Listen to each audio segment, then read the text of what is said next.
അല്ലാഹുവിന്റെ റസൂലിനോട് സ്വഹാബത്ത് ചോദിക്കുകയാണ്, എങ്ങനെയാണ് റസൂലേ തങ്ങൾക്ക് ഞങ്ങൾ സ്വലാത്ത് ചൊല്ലേണ്ടത്?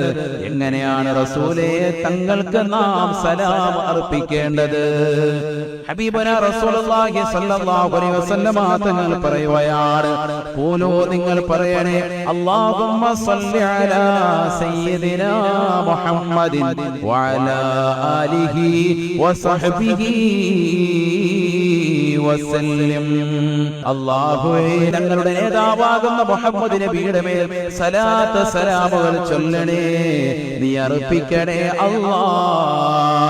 നിന്റെ രക്ഷയും നിന്റെ ഗുണവും ആ മുത്തുനബിയുടെ മേൽ നീ സദാ വർഷിക്കണേ അല്ലാഹ്.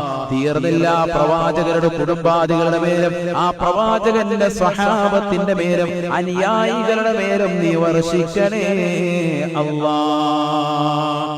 അങ്ങനെയാണ് നിങ്ങൾ സലാത്ത് സലാം അർപ്പിക്കേണ്ടത്.